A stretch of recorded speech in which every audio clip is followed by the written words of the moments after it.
पढ़ने की कोशिश न करें, परेशानी हो रही है। संजीदगी का माहौल बनाए रखें, जो जहाँ पर हैं बैठ जाएं, आगे न बढ़ें। अब हम चलते हैं शोबे ख़वातीन की तरफ। वहाँ पर वाज़ह है कि हमारा सिर्फ एक ही माइक है, माइक नंबर 4। माइक नंबर 4 पर अगर कोई गैर मुस्लिम बहन, गैर मुस्लिम खातून हैं तो वो सवाल कर सकती हैं, माइक नंबर 4 से। हेलो डॉक्टर साहब, मेरा नाम है रुमा गुप्ता और मैं ग्रेजुएट कर चुकी हूँ। मेरा सवाल है कि अगर एक मुस्लिम लड़का और एक हिंदू लड़की शादी करे और अगर ऐसा हो कि वो मुस्लिम लड़का हिंदू लड़की के घर में नमाज पढ़े और वो हिंदू लड़की उसके घर में जाकर पूजा भी करे, तो ये क्या जायज़ है या नाजायज़ है?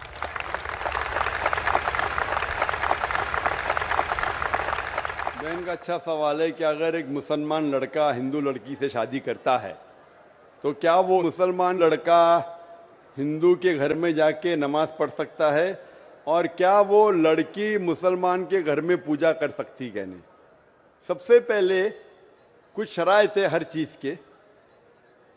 आप अगर गाड़ी रखेंगे और गाड़ी का एक पहिया रखेंगे, साइकिल का एक पहिया रखेंगे, ट्रैक्टर का, तो गाड़ी चलेंगी क्या? नहीं चलेगी। या चारों साइकिल कर दो या चारों ट्रैक्टर कर दो। इसीलिए कुरान की आयत है सूरह बकरा की सूरा नंबर 2 आयत नंबर 221 में अल्लाह ताला फरमाते हैं कि आप मुशरिका से शादी नहीं कर सकते जब तक वो ईमान न लाए। मतलब जो गैर मुस्लिम हैं और शिर्क कर रही है उससे आप शादी नहीं कर सकते जब तक वो ईमान ना लाए। और एक ईमान लाने वाली औरत चाहे कितनी भी बदसूरत हो, वो एक मुशरिका से बेहतर है। और आगे आयत कहती है कि लड़कियां मुशरिक लड़के से शादी नहीं कर सकती जब तक वो ईमान ना लाए। एक मोमिन आदमी चाहे कितना भी बदसूरत हो, वो बेहतर है बनिस्बत जो शिर्क करता है। इसकी वजह यह है कि इस्लाम में लिखा है कि अगर आप खुदा के अलावा किसी को और पूछते हैं, किसी और की इबादत करते हैं, ये सबसे बड़ा गुनाह है। और अल्लाह ताला फरमाते हैं सूरह निसा में सूरा नंबर 4 आयत नंबर 48 में, और सूरा निसा सूरा नंबर 4 आयत नंबर 116 में कि अल्लाह सुब्हाना व तआला अगर चाहे तो कोई भी गुनाह को माफ कर सकता है, लेकिन शिर्क को कभी नहीं माफ करेगा। अगर एक इंसान मुशरिक जैसा मर गया तो अल्लाह ताला कभी भी उसे माफ नहीं कर सकता, क्योंकि मुशरिक वो शख्स है जो शिर्क करता है। और ये सबसे बड़ा गुनाह है, क्योंकि हमारा खालिक, हमारा मालिक, हमारा ईश्वर, हमारा खुदा, हमारा भगवान, अगर हम उसको गाली देंगे, ये सबसे बड़ा गुनाह है। जिसने हमें जिंदगी दी, जिसने ये सारी चीजें हमें दी दुनिया में, अगर हम उसको गाली देंगे, उसके अलावा किसी और की इबादत करेंगे, ये शिर्क हुआ। तो इसीलिए इस्लाम में इजाजत नहीं है कि एक मुस्लिम लड़का या लड़की कोई मुशरिक लड़का या लड़की से शादी करे, तो इजाजत नहीं है। जहां तक के सवाल है क्या एक आम मुसलमान हिंदू घर में नमाज पढ़ सकता है? अगर उसके सामने कोई मूर्ति नहीं है तो वो नमाज कहां भी पढ़ सकता है, अगर जगह साफ है। हमारे रसूल मोहम्मद सल्लल्लाहु अलैहि वसल्लम फरमाते कि सारी दुनिया, सारी धरती मोमिन के लिए मस्जिद है। यानी सारी दुनिया आप कहां भी नमाज पढ़ सकते, देखना चाहिए कि साफ है, आप नमाज पढ़ सकते। तो ये आप जाके अगर हिंदू का घर में जाते हैं और वह साफ है, कोई मूर्ति आगे नहीं है, तो नमाज पढ़ने में कोई हर्ज नहीं है। जरूरी नहीं है कि आपको शादी करना चाहिए फिर आप नमाज पढ़ सकते, शादी करने की जरूरत नहीं है। नमाज पढ़ने का अगर साफ जगह है तो कोई हर्ज नहीं। इसीलिए शादी के लिए शर्त है कि दोनों का ईमान हो। और अगर आप हिंदू मजहब पढ़ेंगे तो हिंदू मजहबी किताब में भी यही लिखा है जो मैंने पहले पेश किया, पहला जो सवाल था भाई साहब का, और मैंने कहा कि हिंदू मजहब में भी यही लिखा है, ना तस्य प्रतिमास्ति, उस ईश्वर, उस भगवान, उस खुदा का कोई अक्स नहीं, कोई मूर्ति नहीं, कोई फोटोग्राफ नहीं, कोई पेंटिंग नहीं, कोई पोर्ट्रेट नहीं, कोई आइडल नहीं, कोई स्टैच्यू नहीं।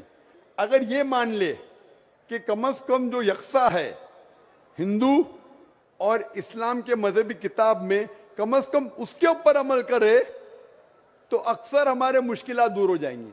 जो यकसा नहीं है उसको कल डिस्कस कर सकते। और अगर आप तहकीक करते हैं, तहकीक करते, हिंदू मजहब की किताब पढ़ते, اور اسلام مذہب کتاب پڑھتے، دونوں میں لکھا ہے خدا ایک ہے، دونوں میں لکھا ہے خدا کا کوئی عکس نہیں ہے، دونوں میں لکھا ہے کہ خدا کا کوئی بت نہیں ہے، دونوں میں لکھا ہے کہ خدا کے علاوہ کسی اور کی عبادت نہیں کرنا چاہیے، دونوں میں لکھا ہے کہ آخری پیغمبر محمد صلی اللہ علیہ وسلم میں، دونوں میں لکھا ہے کہ شراب نہیں پینا چاہیے۔ میں حوالے دے سکتا ہوں، اور میں تقریر ایک دیا ہوں، similarities between Islam and Hinduism, اسلام اور ہندوازم میں یکسانیت دونوں کتاب میں ہے۔ آپ اگر پڑھیں گے قرآن مجید میں سورہ مائدہ سورہ 5 آیت نمبر 90 میں لکھا ہے کہ شراب پینا حرام ہے۔ اب Manusmriti chapter number 9 verse number 225 پڑھیں گے، اس میں لکھا ہے کہ شراب پینا حرام ہے۔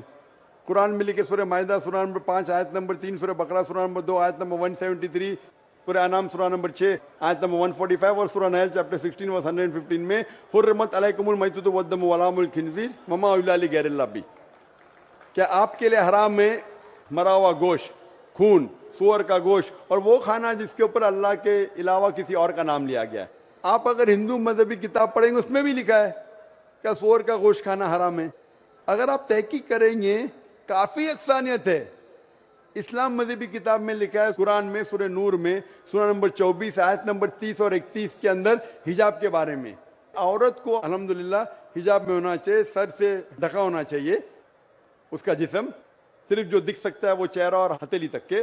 آپ اگر ہندو مذہب کتاب پڑھیں گے رگ وید بک نمبر 8 میں لکھا ہے، اور رگ وید بک نمبر 10 میں بھی لکھا ہوا ہے کہ عورت کو اپنے سر کے پلوں کو ڈالنا چاہیے چہرے پہ۔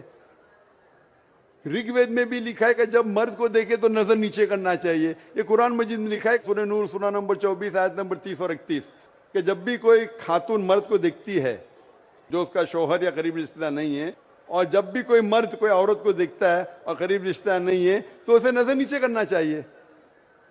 تو اس طریقے سے آپ تحقیق کریں گے جو یکسانیت ہے اس کے اوپر تو عمل کرو۔ تو یکسانیت ہندو اور اسلام مذہب میں جو مذہبی کتاب میں لکھا ہے، لیکن افسوس کی بات ہے کہ مذہب کے ٹھیکیدار یہ چیز کا ذکر ہی نہیں کرتے۔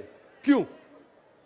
اسی لیے میں حوالے دیتا ہوں، میں کوئی عالم نہیں ہوں، میں کوئی پنڈت نہیں ہوں، میں اپنے آپ کو طالب علم کہتا ہوں، لیکن میں ہمیشہ حوالہ دیتا ہوں، تو کسی کو بھی شک ہے، کسی کو بھی شبہ ہے تو گھر پہ جا کے چیک کر سکتا ہے، یا انٹرنیٹ پہ جائیے، آپ ٹائپ کرو، وید بھی انٹرنیٹ کے اوپر ہے، قرآن بھی انٹرنیٹ کے اوپر ہے، ٹائپ کرو، ریفرنس ٹائپ کرو، آپ کو حوالہ مل جائے گا۔ تو اسی لیے گاڑی چلنے کے لیے دونوں کا جو رولز اینڈ ریگولیشن ہے وہی ہونا چاہیے، اسی لیے دونوں لوگ مومن ہونا ضروری ہے۔ Hope that answers the question. اب ہم سوال کرنے کا موقع دیتے ہیں